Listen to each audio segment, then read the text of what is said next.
விஷ்ணு வேற ஜாதி பொண்ணு கல்யாணம் பண்ணிக்கிட்டான். அதனால அவனுக்கு ஊர் வெளியில வாழணும்ட்டு தண்டனை கிடைச்சிருக்கு. விஷ்ணு அபர்ணா அவங்க பொண்ணு பல்லவியோட ஒரு நதி கிட்ட வாழ்ந்துட்டு இருந்தாங்க. தினமும் காலங்காத்தாலே விஷ்ணு கூலி வேலை செய்யறதுக்காக ஊரை விட்டு வெளியில போயிட்டு இருப்பான். வழியில பல்லவிய கூட அவளோட ஸ்கூல்ல விட்டுட்டு போயிட்டு இருப்பான். இங்க வீட்ல அபர்ணா தனியா இருந்துட்டு இருந்தா. வீட்டு வேலைகள் எல்லாத்தையும் முடிச்சதுக்கு அப்புறமாவும் அவகிட்ட நிறைய நேரம் இருந்தது. அதனால அவ நதியில இருந்து மீன்களை புடிச்சிட்டு இருப்பா. தினமும் இப்படி மீன்களை புடிச்சு புடிச்சு அபர்ணா இந்த வேலையில எக்ஸ்பர்ட் ஆயிட்டா. இப்போ அவளுக்கு தன் கையாலேயே மீன்களை பிடிக்க முடியுது. இன்னைக்கு ரொம்பவே நல்ல நாள், வீட்டுக்கு போய் மீன் வறுவலை செய்வேன். அபர்ணா அந்த நதியில இருந்து பிடிச்ச மீன்கள் எல்லாத்தையும் வீட்டுக்கு எடுத்துட்டு போய் நல்லா சுத்தம் செஞ்சு சமைச்சிட்டு இருப்பா. இதோட மனம் ரொம்பவே நல்லா இருக்கு, இதோட ருசியும் நல்லா இருக்கும்னு நினைக்கிறேன். சாயந்தரம் விஷ்ணுவும் பல்லவியும் வீட்டுக்கு வரப்பெல்லாம் அபர்ணா அவங்களுக்கு சாப்பாட வச்சு மீன்களையும் பரிமாறுவா. ருசிச்சு பார்த்து சொல்லுங்க, எப்படி இருக்கு? அம்மா, இதுல ருசிச்சு பார்க்கறதுக்கு என்ன இருக்கு? நீங்க செஞ்சீங்கன்னா நல்லாதான் இருக்கும்.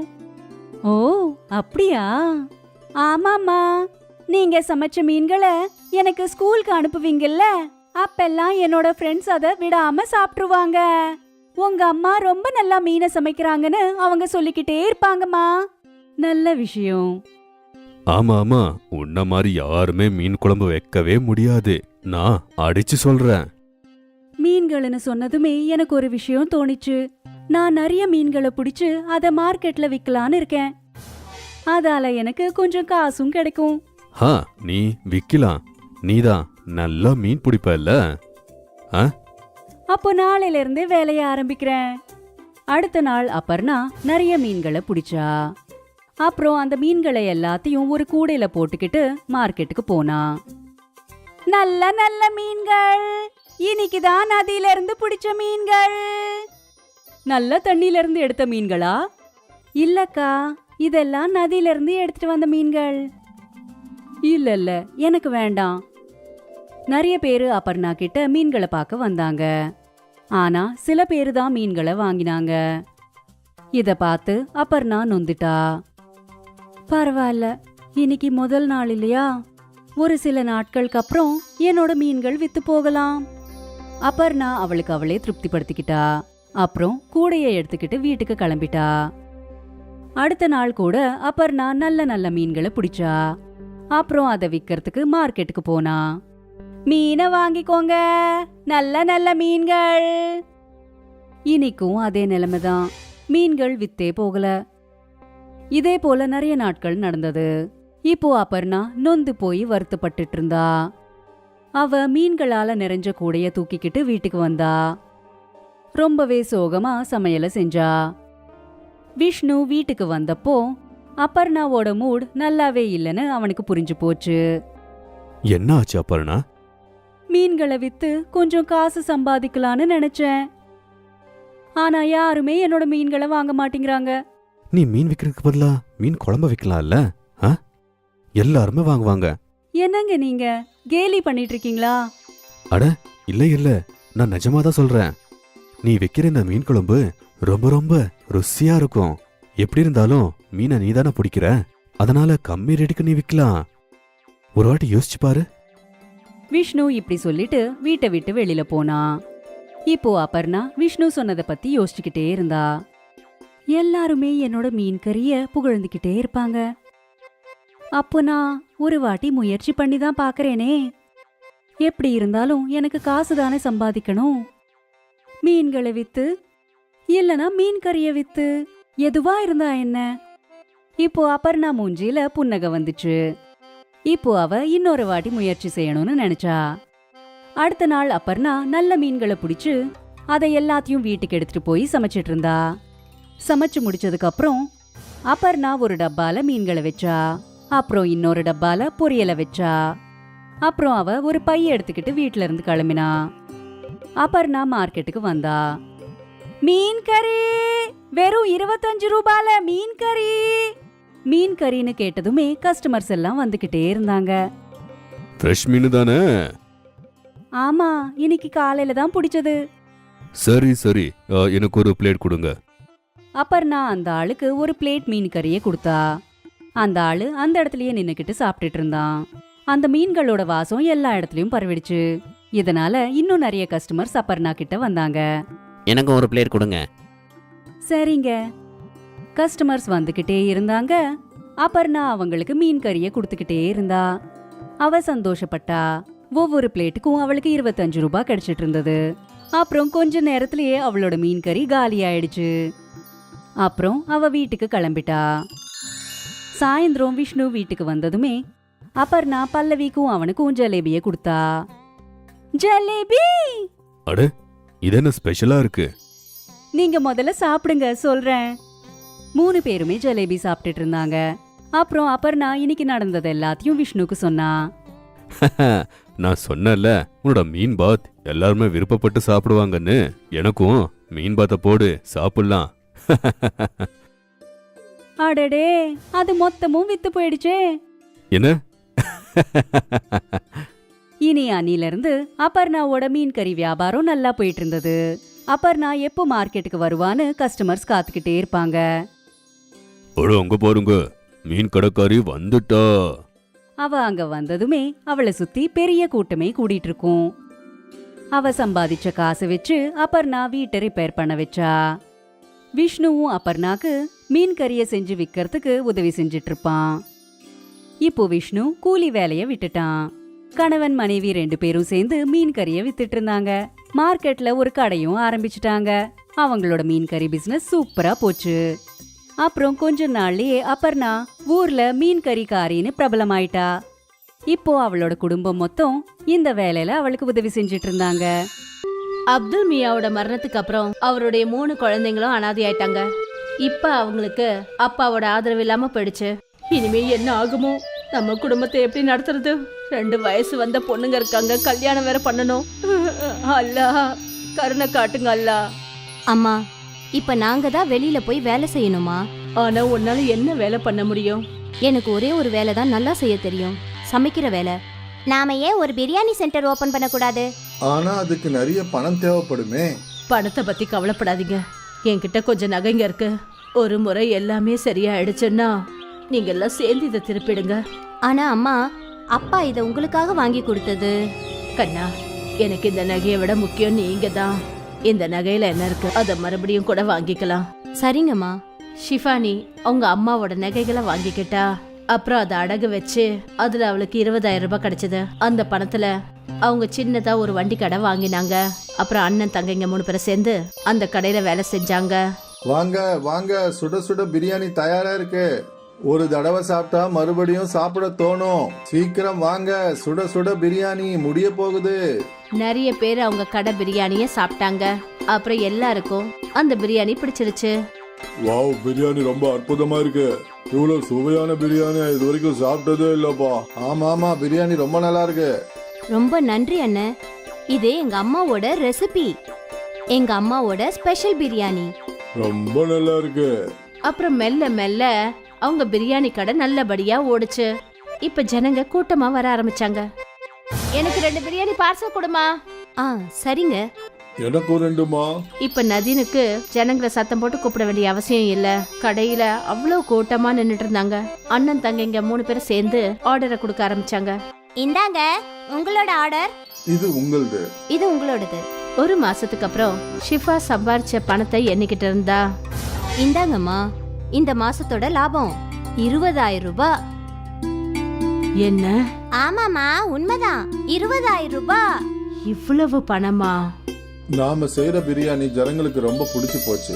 எப்பவும் கடையில கஸ்டமர் கூட்டம் நிறைஞ்சிருக்குது. யா அல்லாஹ், உங்களுக்கு கோடான கோடி நன்றிகள். நீ என்னோட குழந்தைங்களை அவங்க வேலையில வெற்றியடைய வச்சுட்ட. ரொம்ப நன்றி. அம்மா, அடுத்த மாசமே உங்களோட நகை எல்லாத்தையும் திருப்பிடலாம் இன்ஷா அல்லாஹ். இன்னைக்கு ஷிஃபாவோட குடும்பம் ரொம்ப சந்தோஷமா இருந்தது. அவங்க அப்பா இறந்ததுக்கு அப்புறமா முதல் தடவையா அவங்க வீட்ல ஏதோ நல்லது நடக்க ஆரம்பிச்சது. அவங்க 3 பேரும் ரொம்ப கஷ்டப்பட்டு உழைச்சாங்க. இரவு பகல்னு பார்க்காம 3 பேரும் கடினமா உழைச்சாங்க. இதெல்லாம் நம்ம 3 பேருக்குள்ளேயும் இருக்கிற ஒற்றுமையால தான் நடக்குது. உண்மைதாக்கா. அப்புறம் நாமளும் எப்பவும் இப்படியே இருப்போம். ஆமா, எப்பவும். சில மாசங்கள்ல 3 பேரும் வண்டி கடையில இருந்து ஹோட்டலுக்கு வந்தாங்க. நதீம் கவுண்டர்ல உட்கார்ந்திருந்தான். ஷிஃபாவும் சனாவும் பிரியாணி சமைப்பாங்க. நதீம் தம்பி, அதே சுவையோட இருக்கு, வண்டி கடை மாதிரியே. நிச்சயமா இதுதானே எங்க அம்மாவுடைய ரெசிபி. அண்ணா, இந்த டேஸ்ட் எப்பவும் மாறாதுண்ணே. ஜனங்க எப்பவும் அவங்க பிரியாணியோட டேஸ்ட பாராட்டிக்கிட்டே இருப்பாங்க. மெல்ல மெல்ல இவங்களுக்கு பார்ட்டியோட கேட்டரிங் கான்ட்ராக்டும் கிடைக்க ஆரம்பிச்சது. தம்பி, நாளைக்கு வீட்ல ஒரு பார்ட்டி இருக்குப்பா. 100 பேருக்கு பிரியாணி வேணும். நிச்சயமாங்க, நாளைக்கு கிடைச்சிரும். ஆனா அதே சுவையோட இருக்கணும். இங்க சாப்பிடுறோமே அதே மாதிரி இருக்கணும். நிச்சயமா அதே சுவையோட இருக்கும். நீங்க கொஞ்சம் கூட கவலைப்படாம ஆர்டர் கொடுத்துட்டு போங்க. அண்ணன் தங்கைங்க 3 பேரும் ரொம்ப சந்தோஷமா இருந்தாங்க. அதாவது அவங்களோட பிசினஸ் பெருசா வளர்ந்துகிட்டே போச்சு. அப்புறம் ஒரு நாள், என்னாச்சு? இந்த ஆர்டர் இன்னும் போகல? காகி சாரோட வீட்டுல நிக்கா. ஆனா ஏதோ காரணத்தினால அந்த நிக்கா நின்னு போச்சு. இப்போ அந்த சாப்பாடு அங்க போகாது. யா அல்லாஹ், ரொம்ப பாவம் அவங்க. நீ ஒரு வேலை செய்யி, இத ஏழைங்களுக்கு கொடுத்துரு. நம்ம காதி ஐயாவை எல்லாரும் வாழ்த்தட்டும். சரிம்மா. தன்னோட பெரிய அக்கா சொன்னதுனால நதீம் பிரியாணி எல்லாத்தையும் ஃபக்கீருங்களுக்கு கொண்டு போய் கொடுத்தான். ஆனா அவனுக்கு மனசு இல்ல. அவன் ஹோட்டலுக்கு திரும்பி வந்தப்ப சனா அங்க நின்னுட்டு இருந்தா. ஆப்பா எங்க? அவ வீட்டுக்கு போயிருக்கா. எனக்கு ஒரு விஷயம் புரியவே இல்ல. ஆப்பா எதுக்காக இவ்வளவு பிரியாணிய ஏழைங்களுக்கு கொடுக்க சொன்னாங்கன்னு தெரியல. நீ என்ன சொல்ற? சனா, இன்னைக்கு காஜி சார் வீட்டுல நிக்கா இருந்தது. அவர் 300 பேருக்கு பிரியாணி ஆர்டர் கொடுத்திருந்தாரு. ஆனா ஏதோ ஒரு காரணத்தினால அவங்க வீட்டு நிக்கா நின்னு போச்சு. இப்ப பிரியாணியும் நின்னு போச்சு. நான் அந்த பிரியாணியை வித்துடலான்னு நினைச்சிட்டு இருந்தேன். ஆனா ஆப்பா பிரியாணியை ஏழைகளுக்கு கொடுத்துட சொல்லி சொன்னா. இது சரியான முடிவு கிடையாது. அந்த பிரியாணியை வச்சு நாம பணம் சம்பாதிச்சிருக்கலாம்ல. ஆமா, நிச்சயமா. நம்ம அக்காவுக்கு ரொம்பவே இலக்கிய மனசு. அதனால அவங்க யோசிச்சிருப்பாங்க, நமக்கு தான் பிரியாணிக்கு காசு கிடைச்சிருச்சே, நாம ஏன் பிரியாணியை ஏழைங்களுக்கு கொடுக்க கூடாது? ஆனா அது ரெட்டிப்பா வரக்கூடிய லாபத்தை நினைச்சிருக்க மாட்டாங்க. இருக்கலாம் தான். அப்பதான் ஷிஃபா அங்க வந்தா. சனாவும் நதீமும் அவங்க பேசிட்டு இருந்ததை நிறுத்திட்டாங்க. பிரியாணியை ஏழைங்களுக்கு கொடுத்துட்டல? கொடுத்துட்டேன். காதி சாருக்கு அவங்களோட ஆசீர்வாதம் கிடைக்கட்டும். அவருக்கு அவங்களோட ஆசீர்வாதம் ரொம்ப அவசியம். கண்டிப்பா. சனாவும் நதீமும் அவங்க அக்காவோட முடிவுல அவங்களுக்கு கொஞ்சமும் உடன்பாடு இல்ல. இருந்தும் அவங்களோட பிசினஸ் நடந்துகிட்டே இருந்தது. அவங்களுக்கு இன்னும் பெரிய பெரிய ஆர்டர்ஸ் கிடைச்சது. அவங்களோட ஹோட்டலும் நல்லபடியா நடந்துட்டு இருந்தது. சில மாசங்களுக்கு அப்புறம் இன்னும் ஒரு ஆர்டர் கேன்சல் ஆயிடுச்சு. நதீம், அன்சாரியோட ஆர்டர் கேன்சல் ஆயிடுச்சு. நீ இந்த பிரியாணியை எடுத்துட்டு போய் ஏழைங்களுக்கு கொடுத்துரு. சரி அப்பா. நதீம் சரின்னு ஒத்துக்கிட்டான். ஆனா அவனுக்கு மனசு வரல. பெரியவ வீட்டுக்கு போனதுக்கு அப்புறமா சனாவும் நதீமும் பேசிட்டு இருந்தாங்க. நாம இந்த பிரியாணியை விற்க கூடாதா? இப்ப ராத்திரி 10 மணி ஆயிடுச்சே, கஸ்டமர்ஸ் வந்தாலும் இப்ப வரலாம். ஒரு வேலை பண்ணுவோம், இத உள்ள வச்சிடுவோம். காலையில முதல்ல இத வித்துடுவோம். இதுதான் சரி. அண்ணனும் தங்கையும் சேர்ந்து அந்த பிரியாணியை மறைச்சிட்டாங்க. மறுநாள் அவங்க முதல்ல அந்த பிரியாணியை வித்தாங்க. அப்புறம் அவங்க 2 பேரும் ரொம்ப சந்தோஷப்பட்டாங்க. அதாவது லாபம் 2 மடங்கா கிடைக்குதுன்னு. அப்புறம் ஷிஃபாக்கு இந்த விஷயம் தெரியவே தெரியாது. அப்புறம் என்ன, எப்போது ஏதாவது ஆர்டர் கேன்சல் ஆனா மறுநாள் அந்த பிரியாணிய சனாவும் நதீமும் ஹோட்டல்ல விற்க ஆரம்பிச்சாங்க. இந்த விஷயம் பல மாசங்களா நடந்துகிட்டு இருந்தது. ஒரு நாள் இந்த பழைய பிரியாணி ஒரு ரெகுலர் கஸ்டமரோட பிளேட்டுக்கு வந்தது. தம்பி நதீம், ஏதோ தப்பா இருக்கே, பிரியாணில அந்த ருசி இல்லையேப்பா. அப்படி எப்படின்னு நடக்கும்? நாங்க எப்பவும் போல அதே மாதிரி தானே பிரியாணியை செய்யறோம். சரிப்பா. மெல்ல மெல்ல கஸ்டமர்ஸ் எல்லாருக்கும் பிரியாணி டேஸ்ட் மாறுறது புரிஞ்சுக்கிட்டாங்க. அப்புறம் அவங்களுக்கு அந்த சுவை பிடிக்கவே இல்லை. திடீர்னு அவங்க ஹோட்டலுக்கு வர கஸ்டமர்ஸ் குறைஞ்சிட்டாங்க. அப்பதான் ஷிஃபா யோசிக்க ஆரம்பிச்சா. திடீர்னு என்ன ஆச்சு? நம்ம கஸ்டமர்ஸ் ஏன் வரதில்ல? இப்படி போச்சுன்னா கடையை எப்படி நடத்துறது? நதீம்க்கு அவனோட தவறுகள் புரிய ஆரம்பிச்சது. அவன் தன்னோட அப்பா முன்னாடி அழ ஆரம்பிச்சான்.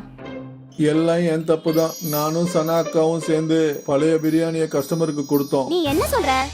நதீம் தன்னோட அப்பாவுக்கு முன்னாடி அவன் செஞ்ச தவறுகளை ஒத்துக்கிட்டான். என்ன காரியம் பண்ணிருக்க நீ? அதிகமான லாபம் வேணும்ன்றதுக்காக பிசினஸையே கெடுத்துட்டியே. நாம எப்படி மறுபடியும் நம்ம கஸ்டமர்ஸ் கொண்டு வரது? எங்களை மன்னிச்சிடு அப்பா. எங்களுக்கு தெரியாது இப்படி எல்லாம் நடக்கும்னு. உன்னோட பேராசை எல்லாத்தையுமே கெடுத்துருச்சு. 3 பேரும் யோசிக்க ஆரம்பிச்சாங்க இப்போ என்ன பண்றதுன்னு. அப்புறம் மறுநாள் ஷிஃபாவுக்கு ஒரு வழி கிடைச்சது. ஷிஃபா ஒரு போர்டு எழுதி போட்டா, எங்களை மன்னிச்சிடுங்க, நாங்க செஞ்ச தப்பால நீங்க எல்லாரும் பழைய பிரியாணி சாப்பிட விடதாயிடுச்சு. நாங்க அதுக்கு வெக்கப்படுறோம். அதனால அடுத்த ஒரு வாரத்துக்கு நாங்க எல்லாருக்கும் ஃப்ரீயா பிரியாணி கொடுக்கறோம். இந்த போர்டை ஷிஃபா ஹோட்டலுக்கு வெளியில போட்டா. கஸ்டமர்ஸ் போர்டை படிச்சாங்க. அவங்க ஃப்ரீ பிரியாணி சாப்பிட்றதுக்கு எல்லாரும் ஹோட்டலுக்கு வந்தாங்க. அப்புறம் மறுபடியும் ஒரு முறை அவங்களுக்கு அந்த சுவையான பிரியாணி பிடிக்க ஆரம்பிச்சது. இது அப்படியே பழைய டேஸ்ட்ல இருக்கு. ஆமா ஆமா, ரொம்ப நல்லா இருக்கு. ஒரு வாரத்துக்கு எல்லாருக்கும் ஃப்ரீயா பிரியாணி கொடுக்க விடுதாயிடுச்சு. ஆனா அவங்களோட கஷ்டத்துக்கு ஒரு தீர்வு கிடைச்சது. அவங்களோட கஸ்டமர்ஸ் திரும்பி வந்துட்டாங்க. அப்புறம் சனாவுக்கும் நதீமுக்கும் புரிஞ்சு போச்சு, அதாவது பேராசைப்படுறது ரொம்ப தப்புன்னு. மறுபடியும் ஒரு முறை அம்மியோட பிரியாணி ஃபேமஸ் ஆச்சு. ரியா தன்னோட காலேஜ்ல முதல் நாள் அவ சீட்ல தனியா உட்காந்து அவளோட டிஃபனை சாப்பிட்டுட்டு இருந்தா. காலேஜ் பிரின்சிபலோட பொண்ணு நைனா தன்னோட 2 ஃப்ரெண்ட்ஸுங்களை கூட்டிக்கிட்டு ரியா கிட்ட வந்தா. நைனா ஒரு மோசமான பொண்ணு. அப்புறம் கிளாஸ்ல இருக்கிறவங்க எல்லாரும் அவளை பார்த்து பயப்படுவாங்க. ஏய், நீ என்ன கிளாஸ்க்கு புதுசா? ஆமா, இன்னைக்கு எனக்கு ஃபர்ஸ்ட் டே. டிஃபன்ல என்ன கொண்டு வந்திருக்க? மேகி. நைனா அவளோட டிஃபனை எடுத்து சாப்பிட ஆரம்பிச்சிட்டா. பாதி டிஃபனை சாப்பிட்டு முடிச்சிட்டு அவ என்ன சொன்னான்னா, உங்க அம்மா பிரியாணி கடை வச்சிருக்காங்கல்ல, மேகியே இவ்வளவு கேவலமா பண்ணிருக்காங்க, பிரியாணி எவ்வளவு கேவலமா பண்ணிருப்பாங்க. ரியா நைனா தன்னோட அம்மாவை பத்தி இப்படி சொன்னதை கேட்டு பிடிக்கவே இல்லை. அப்புறம் அவ நைனாவுக்கு பதில் சொன்னா, டிஃபன்ல இருக்கத பாதியை சாப்பிட்டுட்ட, இப்ப சொல்ற எங்க அம்மா சமைச்சது சரியில்லைன்னு. மற்றவங்களோட அம்மாவை பத்தி இப்படி பேசுறது கொஞ்சம் கூட நல்லா இல்ல, சொல்லிட்டேன். இன்னைக்கு புதுசா வந்த பொண்ணு நைனாவை எதிர்த்து பேசியிருக்கா. அத அவளால தாங்கிக்க முடியல. அப்புறம் அவங்க 2 பேருக்குள்ள வாக்குவாதம் முத்திடுச்சு. நைனா ரியாவை பிடிச்சு தள்ளி விட்டுட்டா. ரியாவோட உடம்புல சில காயங்கள் ஏற்பட்டுச்சு. அன்னைக்கு வீட்டுக்கு போனதுமே ரியாவோட அம்மா அவ உடம்புல இருந்த காயத்தை பார்த்துட்டு கேட்டாங்க. அப்புறம் அவங்க கிட்ட ரியா எல்லாத்தையும் சொன்னா. நான் நாளைக்கே வந்து உன் பிரின்சிபல் கிட்ட பேசுறேன். அவ பிரின்சிபலோட பொண்ணா இருக்கட்டும், அதுக்காக அவ இஷ்டத்துக்கு என்ன வேணாலும் பண்ணலாமா? மறுநாள் காலையில ரியாவும் ரியாவோட அம்மாவும் பிரின்சிபலை பார்க்க போனாங்க. ஆனா பிரின்சிபல் அதை ஒத்துக்கவே இல்லை. அதாவது தன்னோட பொண்ணு நைனா இப்படி எல்லாம் செய்வான்னு. அவரு உள்டாவா ரியாவை பொய் சொல்றான்னு சொல்லிட்டாரு. ரியா ரொம்ப சோகத்தோட கிளாஸ்க்கு போயிட்டா. அப்புறம் அவளோட அம்மா அவளோட கடைக்கு போயிட்டாங்க. இன்னைக்கு மறுபடியும் அந்த பொண்ணு ஏதாவது வம்பு பண்ணாளா? ஆமாம்மா, நான் டிஃபன் சாப்பிட உட்காந்தேனா என் டிஃபனை பத்தி எல்லார்கிட்டயும் என்னென்னமோ குறை சொல்லிட்டு இருந்தா. எல்லாரும் என்னை பார்த்து சிரிச்சிட்டு இருந்தாங்க. கவலைப்படாத, நாளைக்கு உங்க கிளாஸ்ல இருக்க எல்லாருக்கும் சூப்பரா பிரியாணி செஞ்சு தரேன். ரியாவும் அவளோட அம்மாவும் ஒருத்தர் பார்த்து சிரிச்சுக்கிட்டாங்க. அவங்க சிரிப்புல ஒரு ரகசியம் புதைஞ்சிருந்தது, ஒரு மாய ரகசியம். மறுநாள் ரியா கிளாஸ்க்கு போன உடனே அவ பேக்ல இருந்து பிரியாணி வாசனை வந்துச்சு. அவகிட்ட எல்லா ஸ்டூடெண்ட்ஸும் கேட்டாங்க, என்ன சூப்பரான வாசனை, யாரோட பேக்ல இருந்து வருது? ஆமா ஆமா, இன்னைக்கு எல்லாரும் பிரியாணி சாப்பிடலாம். எங்க அம்மா நம்ம எல்லாருக்கும் சேர்த்து பிரியாணி செஞ்சு கொடுத்துருக்காங்க. லஞ்ச் பிரேக்ல எல்லா ஸ்டூடெண்ட்ஸும் ரியா முன்னாடி லைன்ல நின்னுட்டு இருந்தாங்க. மொத்த கிளாஸும் ரியா அம்மா கையால செஞ்ச அந்த பிரியாணிய ரொம்பவும் சுவைச்சு சாப்பிட்டாங்க. இப்ப நடக்கிறத பாரு, பிரியாணி சாப்பிட்டுட்டாங்க. இப்ப பிரியாணியோட மேஜிக் டைம். லஞ்ச் பிரேக்குக்கு அப்புறமா எல்லா ஸ்டூடெண்ட்ஸும் கிளாஸ்ல உட்கார்ந்துருந்தாங்க. நைனா திடீர்னு பெஞ்ச் மேல ஏறி குரங்கு மாதிரி குதிச்சிட்டு இருந்தா. நைனாவும் அவளோட ஃப்ரெண்ட்ஸும் யாரெல்லாம் ரியாவை கிண்டல் பண்ணாங்களோ எல்லாரும் அவங்க பெஞ்ச் மேல ஏறி குரங்குங்க மாதிரி குதிச்சிட்டு இருந்ததுங்க. நீங்க 3 பேரும் என்ன பண்றீங்க? இப்பவே கீழே இறங்குங்க. Get out from my class. இப்பவே வெளியில போங்க. மொத்த கிளாஸும், அதாவது நைனாவையும் அவளோட ஃப்ரெண்ட்ஸையும் பார்த்து சிரிச்சாங்க. நைனாவை அன்னைக்கு வீட்டுக்கு அனுப்பிட்டாங்க. மறுநாள் வெக்கப்பட்டுக்கிட்டு நைனா யார் முகத்திலையும் முழிக்க முடியாம இருந்தா. அவளுக்கு ரியா மேல பயங்கர கோவம். இப்ப அதுக்கு அவ பதிலடி கொடுக்கணும்னு நினைச்சிட்டு இருந்தா. இந்த ரியாவை நான் சும்மா விட மாட்டேன். இன்னைக்கு அவளுக்கு ஒரு வழி பண்றேன். அவளை நான் இந்த கிளாஸை விட்டு துரத்தல, என் பேரை நான் மாத்தி வச்சுக்கிறேன். சில நாட்களுக்கு அப்புறம் நைனா ரியாவுக்கு ஃபோன் பண்ணா. ஹலோ ரியா, நாளைக்கு நீ காலேஜுக்கு வருவியா? ஆ, நாளைக்கு நான் வருவேன். ஏன்? அது என்னன்னா, உங்க அம்மா கையால செஞ்ச பிரியாணி சாப்பிடணும்னு ஆசையா இருக்கு. அன்னைக்கு அவ்வளோ டேஸ்டா இருந்துச்சு. நான் வேணா உனக்கு அதுக்கான பணத்தை கொடுத்துட்றேன். கொஞ்சம் நிறைய எடுத்துட்டு வா. எங்க அப்பாவுக்கும் கொடுக்கணும்னு ஆசைப்படுறேன். நிச்சயமா, கண்டிப்பா கொண்டு வரேன். நாளைக்கு நான் டிஃபன்ல உனக்கும் அப்புறம் சாருக்கும் சேர்த்து பிரியாணி கொண்டு வந்துடுறேன். ரியாவுக்கும் அவளோட அம்மாவுக்கும் ஏதோ ஒரு சந்தேகம் ஏற்பட்டுச்சு. அதனால ரியாவோட அம்மா மறுபடியும் அவங்களோட மாய பிரியாணியை செஞ்சாங்க. அந்த பிரியாணியை ரியா கிட்ட கொடுத்து காலேஜுக்கு அனுப்பினாங்க. வந்துட்டியா? உனக்காக எவ்வளவு நேரமா காத்துட்டு இருக்க தெரியுமா? வா போய் அப்பாக்கு கொடுத்துட்டு வரலாம். அது பிரின்சிபல் சார் இப்போ மீட்டிங்ல இருப்பாரே. இந்த சூப்பரான பிரியாணியை சாப்பிட்டாருன்னா அவரே மீட்டிங்கை கேன்சல் பண்ணிடுவாரு. நீ உன் கையால அவருக்கு பிரியாணி கொடு. அப்பதான் என் அப்பாவும் உன் பிரியாணியில இருக்கிற மேஜிக்கை தெரிஞ்சுப்பாரு. போ, அவரை போய் வெளியில கூட்டிட்டு வா. பிரின்சிபலை கூப்பிடுறதுக்காக அவரோட கேபினுக்கு ரியா போனா. நைனா அந்த வாய்ப்பை பயன்படுத்திக்கிட்டு அவங்க அப்பாவுக்கு கொடுக்குற பிரியாணியில வயிற்று கலக்கிற மாத்திரையும் கலந்துட்டா. அப்புறம் பிரின்சிபல் நைனாவையும் உள்ள வர சொன்னாரு. என்னம்மா ஆச்சு நைனா? நான் ஒரு இம்பார்ட்டன்ட் மீட்டிங்ல இருக்கேன்னு உனக்கு தெரியும்ல? தெரியும்பா, ஆனா நீங்க இந்த பிரியாணிய கொஞ்சமா சாப்பிட்டு பாருங்களேன். அப்புறம் உங்களுக்கு எல்லாமே புரிஞ்சிடும். பிரியாணி சூப்பரா இருக்கு. நான் கூட சாப்பிட்டு பார்த்தேன். எனக்கு என்ன ஆசைன்னா நீங்களும் ரியாம்மா கையில செஞ்ச பிரியாணிய சாப்பிடணும்னு. பிரின்சிபல் அந்த பிரியாணியை சாப்பிட்டாரு. ரொம்ப சந்தோஷப்பட்டாரு. பிரின்சிபல் ரொம்ப சுவைச்சு அந்த பிரியாணியை சாப்பிட்டாரு. நைனா காத்துக்கிட்டு இருந்தா. ஏதாவது ஏடா கூட நடக்கும்னு நினைச்சா. ஆனா அவளோட அப்பா ரொம்ப சந்தோஷமா பிரியாணி சாப்பிட்டுட்டு இருந்தாரு. வாவ் கண்ணா, இந்த பிரியாணி உண்மையிலேயே ரொம்ப சுவையா இருக்கு. வாவ் ரியா, என் சார்புல உங்க அம்மாவுக்கு நான் தேங்க்ஸ் சொன்னேன்னு சொல்லு. அப்பா, உங்களுக்கு எதுவும் ஆகலையா? நான் இந்த பிரியாணிக்கு அடிமை ஆயிட்டேன், அவ்வளவுதான் சொல்ல முடியும். ஏன்னா இந்த மாதிரி ஒரு பிரியாணியை நான் இது வரைக்கும் சாப்பிட்டதே இல்லை. இந்தாம்மா, நீயும் சாப்பிடு. வா வா வா. நைனா வேண்டான்னு சொல்லியும் கேட்காம பிரின்சிபல் அவளை கட்டாயப்படுத்தி 2 ஸ்பூன் பிரியாணி ஊட்டி விட்டாரு. இப்போ நைனாவோட வயிறு கலக்க ஆரம்பிச்சிடுச்சு. அப்புறம் அவ குரங்கு மாதிரி துடிக்க ஆரம்பிச்சா. அட கடவுளே, எனக்கு ஏன் இப்படி ஆகுது? அது உங்களுக்கு தானே ஆகணும். நீ என்னம்மா சொல்ற? நைனா அங்கிருந்து டாய்லெட்டுக்கு ஓடினா. திரும்பவும் வந்து மறுபடியும் குரங்கு மாதிரி அப்படி இப்படி நெளிஞ்சு என்னென்னமோ பேச ஆரம்பிச்சா. வயித்த கலக்கிற டேப்லெட்டை நான் உங்களுக்கு தானே போட்டு கொடுத்தேன். ஆனா அது ஏன் எனக்கு வேலை செய்யுது? உங்க மீட்டிங்கை கெடுக்கணும்னு நினைச்சேன். ஆனா எனக்கு என்னடானா, ஆனா எனக்கு என் வயிறெல்லாம் கலக்குது. ஆ ஆ, ஆ, ஆ. நைனா டாய்லெட்குள்ள உள்ளேயும் வெளியும் போயிட்டு வரதுக்குள்ள எல்லா உண்மைகளையும் அவ வாயால உளறிட்டா. நீங்க பிரின்சிபல்ன்றதுனால நான் எனக்கு அது சாதகமா பயன்படுத்திக்கிட்டேன். உங்க பொண்ணு எவ்வளவு பெரிய மோசக்காரின்னு உங்களுக்கு தெரியாது. நைனா அந்த மாய பிரியாணியோட சக்தினால அவ வாயால எல்லா உண்மையும் உளறினா. பிரியாணில இருந்து அவ செஞ்ச தப்பு எல்லாத்தையும் உளறினா. இத கேட்டதும் பிரின்சிபலுக்கு கோபம் வந்துடுச்சு. அப்புறம் நைனாவை பார்த்து கத்த ஆரம்பிச்சாரு. பிரின்சிபல் ரியா கிட்ட மன்னிப்பு கேட்டுட்டு அவளை கிளாஸ்க்கு போக சொல்லி சொன்னாரு. ரியா சிரிச்சுக்கிட்டே அவளோட கிளாஸ்க்குள்ள வந்தா. ஆனா பிரின்சிபல் அவரோட பொண்ணுக்கு கிளாஸ் எடுக்க ஆரம்பிச்சிட்டாரு.